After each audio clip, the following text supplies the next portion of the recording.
तो उन्होंने कहा हमें इस्तीफा चाहिए। आज हम राहुल गांधी के गोल पोस्ट बदलने को आपके माध्यम से देश के सामने बताना चाहते हैं।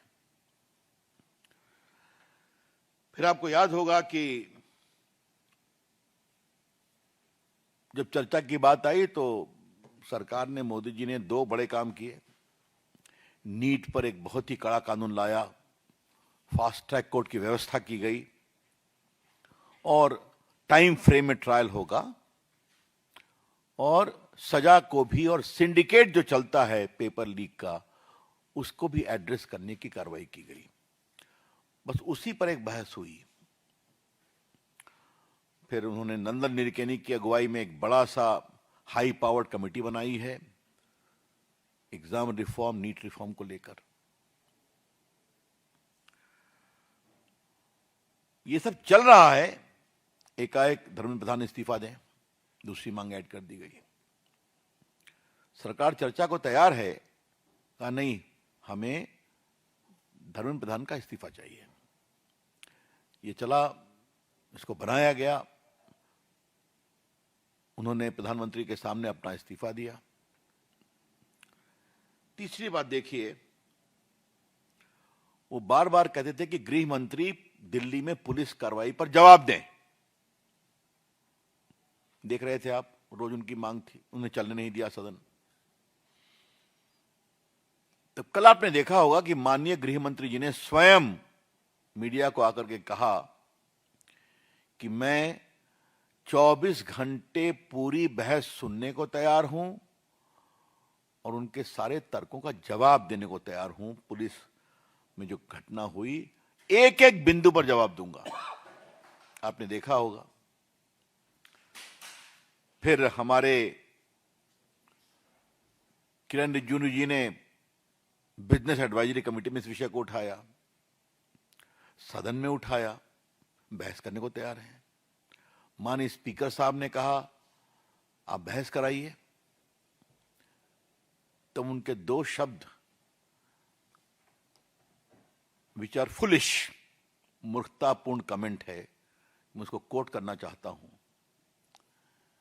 अगर उन्होंने गोली चलाने का आदेश दिया है तो त्यागपत्र दें, और नहीं दिया है तो अयोग्य नालायक मंत्री हैं तब त्यागपत्र दें।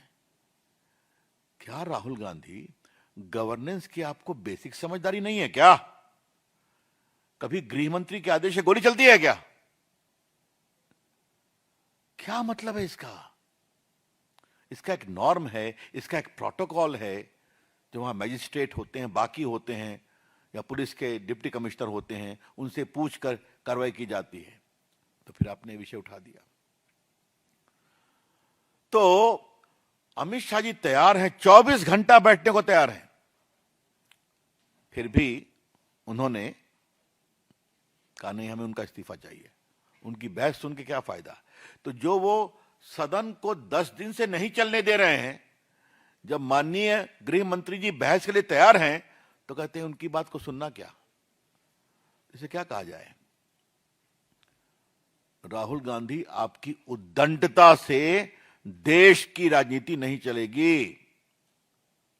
Rahul Gandhi, the politics and polity of the country and parliament will not run because under the pressure of your arrogance, sense of entitlement and exceptionalism, कि I will do anything in my own way, my way or highway।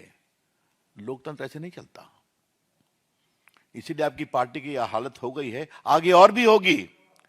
लेकिन राहुल गांधी कोई lesson नहीं सीखते हैं। इसीलिए आज हमने पूरी बातों को विस्तार से आपके सामने कहा। आज अंतिम दिन था, जब देखे कि कांग्रेस पार्टी थोड़ी एम्बैरेसमेंट में है, तो सदन में हम लोगों ने देखा कि वो समाजवादियों के साथ राम मंदिर के चढ़ावे का विषय उठाने लगे।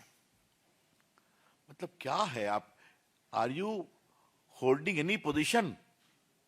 पहले नीट, उसके पहले चर्चा पीएम के दफ्तर घर के सामने, गलत धरना लेकर के, बिना अनऑथराइज धरना लेकर के, उसके बाद फिर कहा कि धर्मेंद्र प्रधान का इस्तीफा, फिर कहा कि मोदी जी जवाब दें, अमित शाह जवाब दें। जब अमित शाह तैयार हैं बहस के लिए तो वो इस्तीफा दें। ये हमने पूरा सीक्वेंस जो चला है पिछले 10 दिन का, 12 दिन का आपको बताया। हम इसकी बहुत ही भर्त्सना करते हैं। हम आपसे एक काम इन्होंने और सुना, हमने कहा सदन चलाना हमारी जिम्मेवारी नहीं, ठीक है ना।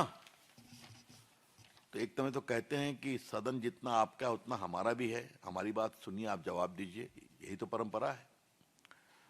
तो आप बहस होने देंगे नहीं, आप सदन चलने देंगे नहीं, और फिर कहेंगे मेरी बात नहीं सुनी जाती है। तो ऐसे कैसे चलेगा।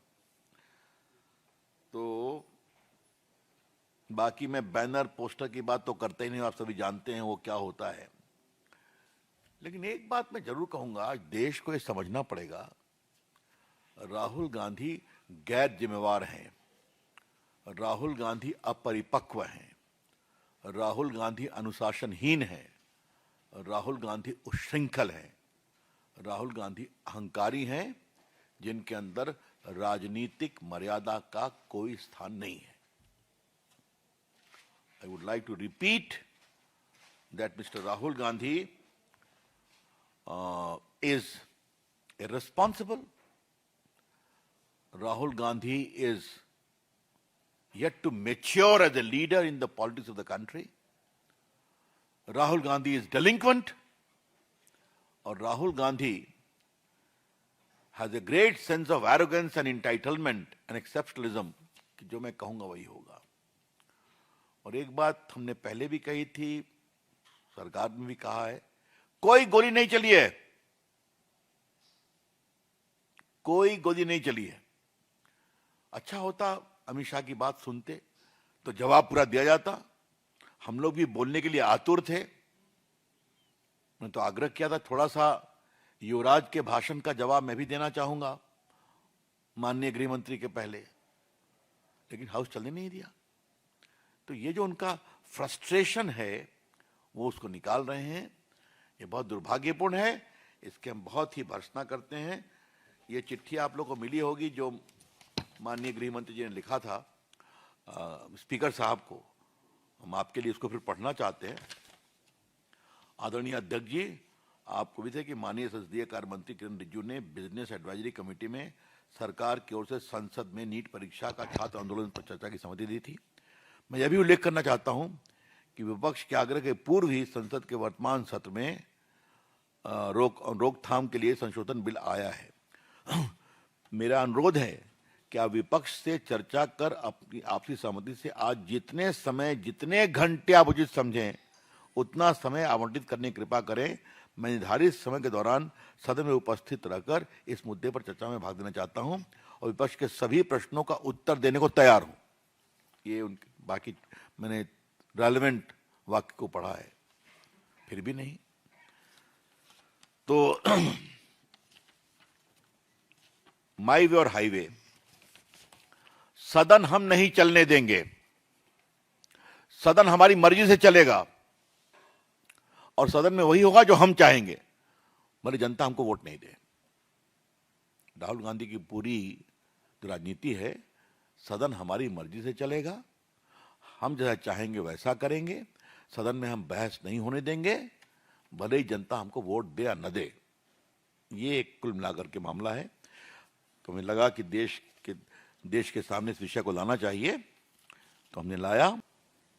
मॉनसून सत्र संसद का एक नेता के अहंकार, अनुशासनहीनता और उद्दंडता की भेंट चढ़ गया। और ये बात मैं पूरी जिम्मेवारी से बोल रहा हूं। The entire monsoon session of the parliament